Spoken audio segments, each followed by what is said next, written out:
Hello hi नमस्ते सत श्री अकाल। की हाल चाल। उम्मीद करती हूँ आप सब मस्त हो गए, स्वस्थ हो गए और नई क्लास के लिए रेडी हो चुके होंगे। आपका क्लास 10th कैसा रहा मुझे कमेंट करके बताइएगा। और अब आप लोग क्लास 11 में आ चुके हैं तो मैं सेट शुरू करूँगी क्योंकि ये पहला चैप्टर है। कुछ भी शुरू करने से पहले मैं अपना इंट्रोडक्शन दे देती हूँ। मेरा नाम रितु गुप्ता है, मैं आपकी मैथ्स टीचर हूँ और मैं आपको मैथ्स पढ़ाऊँगी। ओके, सबसे पहले सेट से शुरू करते हैं। सेट होता क्या है? सेट नॉर्मली हम लोग बोलते हैं, जनरल लैंग्वेज में मम्मी बोलती है अरे मेरा नेकलेस सेट नहीं मिल रहा है, जरा प्लीज़ उसे ढूंढ के दे देना। या फिर पापा बोलते हैं अरे मेरा पैंट शर्ट का सेट निकाल देना या कोट पैंट का सेट निकाल देना। It's a set. लेकिन मैथ्स में ऐसा नहीं है। मैथ्स में इसको सेट नहीं कहते हैं। सेट होता है मैथ्स में it's a well defined collection of distinct object. Well defined का मतलब क्या होता है मैम? वेल डिफाइंड का मतलब होता है सबके लिए सेम चीज़। जो मैंने सोचा है वही आप भी वही चीज़ सोच रहे हो, या मेरा आंसर जो है वही आपका भी आंसर होना चाहिए। इसका मतलब है ये वेल डिफाइंड है। डिस्टिंक्ट मतलब अलग अलग। ऐसा नहीं है कि वही चीज़ आप रिपीट करके लिख रहे हो, ऐसा नहीं चलेगा। तो well defined collection of distinct object is called set.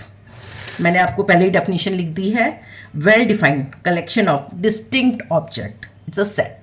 जैसे अब अगर आपसे बोला जाए वॉवल्स, सेट ऑफ वॉवल्स क्या हो गए? सबका आंसर एक ही आना है, A E I O U. It's a set. अगर ऐसे बोला जाए x is equal to 1 1 2 2 3 4, is it set? No, क्योंकि इसमें रिपीट हो रहा है। कोई भी चीज़ रिपीट नहीं होनी चाहिए, डिस्टिंक्ट होनी चाहिए। सारी चीज़ें डिस्टिंक्ट होनी चाहिए। तो ये हमारा सेट नहीं है। ओके, अगर आपसे बोला जाए 1 2 3 4, क्या ये सेट है? Yes, it's a set because सारे जो इसमें एलिमेंट्स हैं वो अलग अलग हैं। ठीक है। अब कोई भी सेट लिखने से पहले उसके कुछ रूल्स भी होते होंगे, तो इसके कुछ रूल्स होते हैं। इसका रूल नंबर 1 होता है कि पोजीशन इसमें मैटर नहीं करती है। कि आप 1 इसी जैसे ये है, ये इस सेट को आप ऐसे भी रखते हो 1 3 2 4, ऐसे भी लिख सकते हो, या फिर ऐसे भी लिख सकते हो 1 4 3 2, ऐसे भी लिख सकते हो। कोई फर्क नहीं पड़ता है। इसके एलिमेंट सेम होने चाहिए, इसकी पोजीशन से कोई फर्क नहीं पड़ता। नंबर दूसरा थंब रूल क्या है इसका? दूसरा रूल कहता है कि जो एलिमेंट्स हैं वो सब स्मॉल लेटर्स में लिखे होने चाहिए।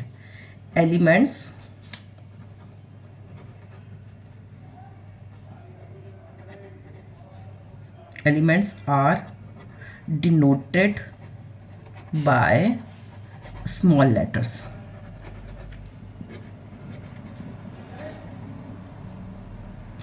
ओके। और जो सेट का नाम है वो हमेशा कैपिटल लेटर में होना चाहिए। Name of set represented by capital letter.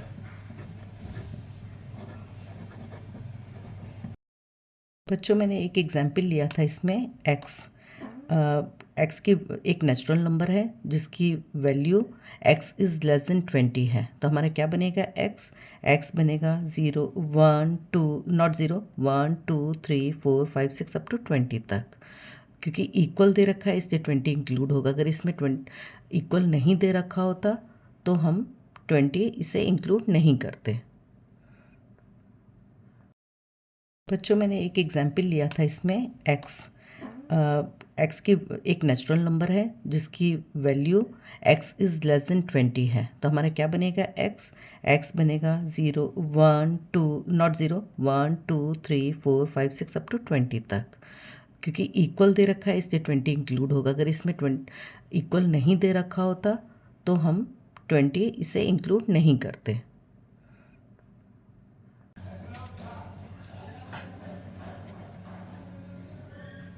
जो आपके आगे आगे यूज आएंगे, इसलिए मैं आपको पहले ही बता दे रही हूँ। This is called belongs to.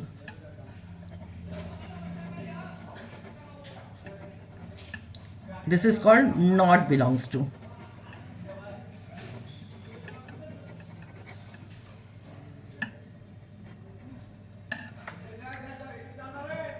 This is called for all. इसको बोलते हैं सच दैट. ओके. आगे जो भी सिंबल अगर कोई छूट गया होगा तो मैं आपको आगे बता दूंगी. ठीक है. ओके. अब आपको बताना है कि जो मैं क्वेश्चंस दे रही हूँ वो सेट है या नहीं. Okay. Find the sets.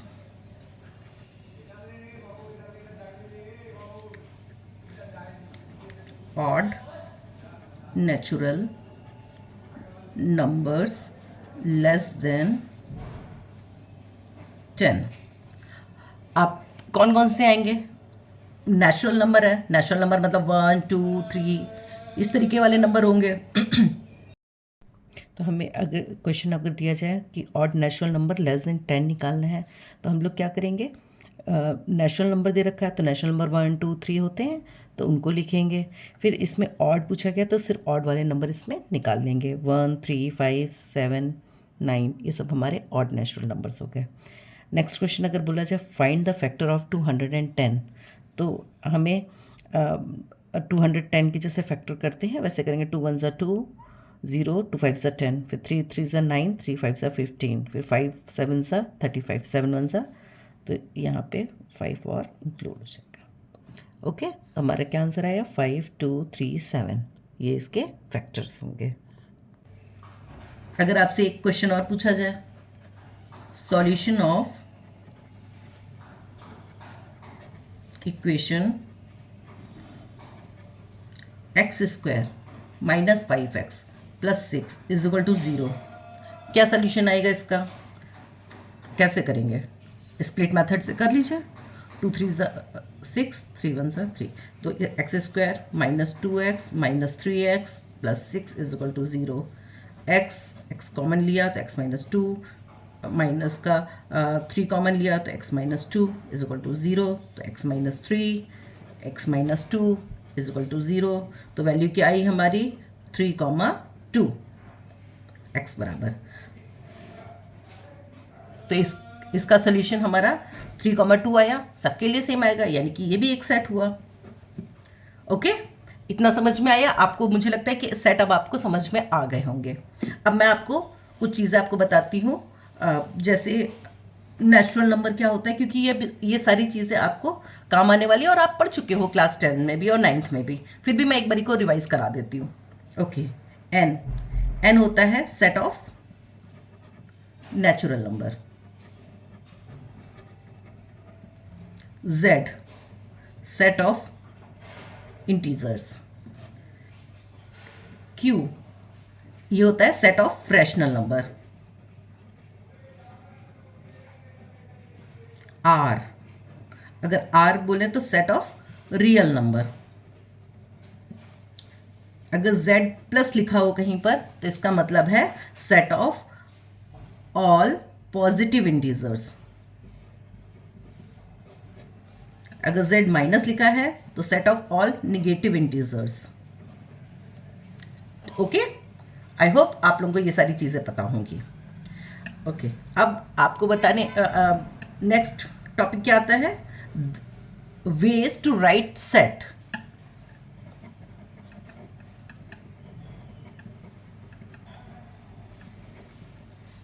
Sets को 3 तरीके से रिप्रेजेंट किया जा सकता है. एक roster form,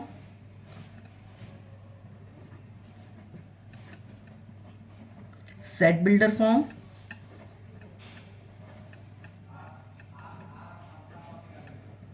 and Venn diagram.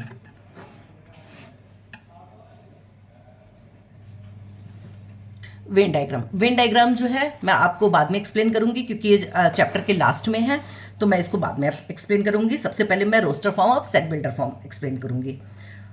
वो फॉर्म जिसमें एलिमेंट जो है कॉमा से सेपरेटेड होते हैं, स्मॉल लेटर में लिखे होते हैं, जैसे क्या क्या चीज, क्या क्या कंडीशन होती है इसमें, जिसमें एलिमेंट्स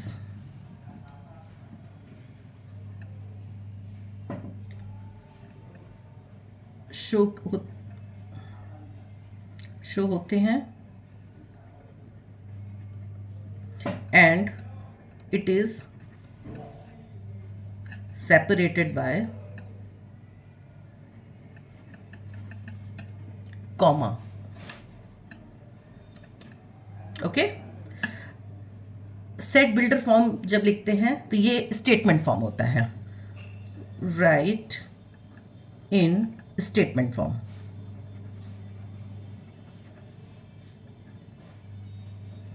फॉर एग्जाम्पल, अब दोनों का मैं एग्जाम्पल देती हूँ।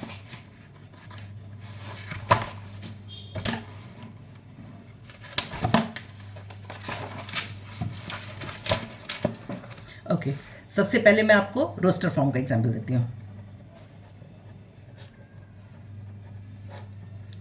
ये कोई एक सेट है जिसके अंदर एलिमेंट्स है 1 2 3 4 5, ये हमारे एलिमेंट्स हैं। ये this is called roster form, this is set builder form.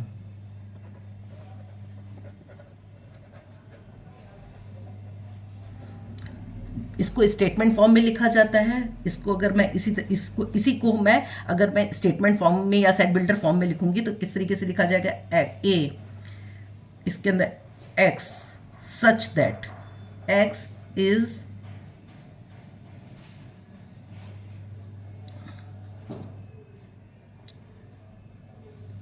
natural number where x is less than or equal to 5 greater than 1, greater than or equal to 1 क्योंकि 1 भी इसमें इंक्लूडेड है। ओके, तो इस तरीके से हम इसको सेट बिल्डर फॉर्म में लिख सकते हैं। एक और एग्जाम्पल ले लेते हैं तो इजी हो जाएगा।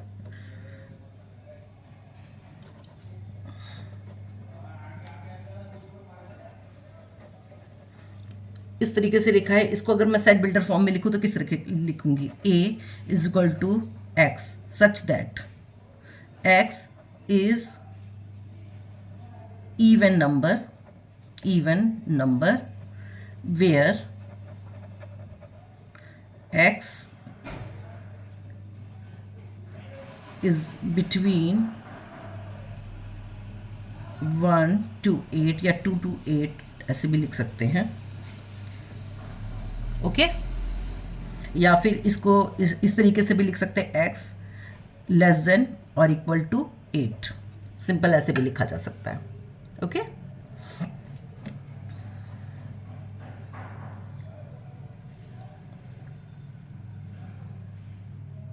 नेक्स्ट आपको मैं बी, अगर आपको ये दे रखा है सेट बिल्डर फॉर्म में दे रखी है कोई चीज,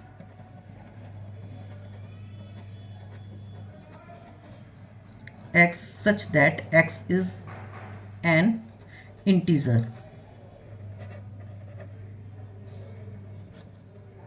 ये ध्यान रखना हर चीज कर्ली ब्रेसेस के अंदर लिखी जाएगी, कोई भी चीज बिना बाहर कर्ली ब्रेसेस के बाहर नहीं लिखी जानी चाहिए।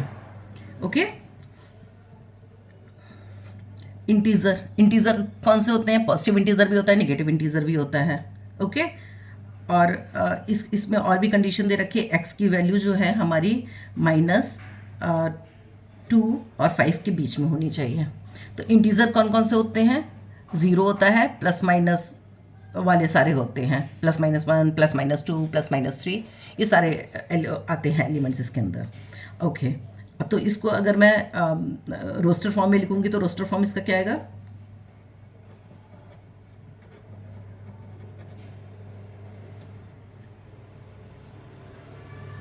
-2 -1 0 1 2 3 4 5, इक्वल टू दे रखा है इसलिए दोनों इंक्लूड होंगे। अगर ये इक्वल टू नहीं दे रखे होते तो इसमें 5 और -2 इंक्लूड नहीं होता।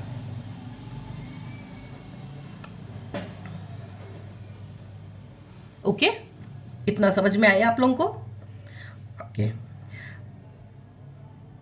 अब कुछ और एग्जाम्पल देती हूँ मैं, एग्जाम्पल आपको करने हैं, आप भी मेरे साथ करिए तो आपको ज़्यादा अच्छे से समझ में आएगा। अगर आपको दे रखा है a is equal to x such that x is an integer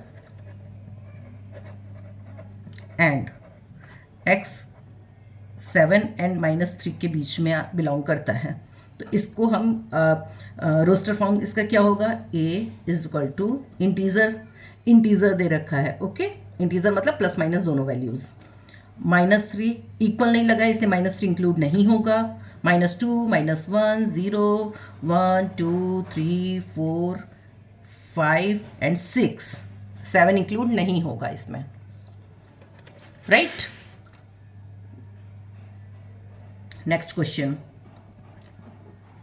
b is equal to x such that x is a natural number less than 6। अगर ये दे रखा है क्वेश्चन में तो आप इसको कैसे लिखेंगे, इसको लिखेंगे b is equal to natural number. Natural number मतलब 1 2 3 4 इस तरीके वाले नंबर, कोई ज़ीरो नहीं, कोई प्लस माइनस नहीं, okay.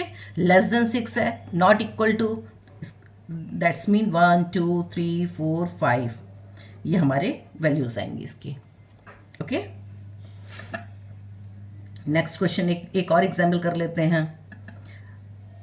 z is an odd number. अगर ये दे रखा है, z मतलब हमारे क्या होता है, इंटीजर्स। ऑड, सॉरी z हमारा इसमें नहीं, sorry z is an odd number, odd natural number. Natural number दे रखा है, इसका मतलब no negative no zero. Odd है तो हमारा होगा 2 सॉरी 1 3 5 7 और so many up to infinite तक, ओके। तो आपको सबसे पहले ये चीज़ देखनी है कि नेचुरल नंबर है या इंटीजर है या रियल नंबर है, क्या चीज़ है। आपको ये चीज़ आपके दिमाग में पूरी तरीके से बैठी होनी चाहिए कि आपसे क्या पूछा गया। ऑड पूछा गया तो इसका मतलब ऑड नंबर्स आएंगे, नेचुरल नंबर है मतलब 1 2 3 वाले आएंगे, ओके। एक और एग्जाम्पल लेती हूँ मैं, फिर इसके बाद आपको नेक्स्ट कराती हूँ। c is equal to x such that x is an integer,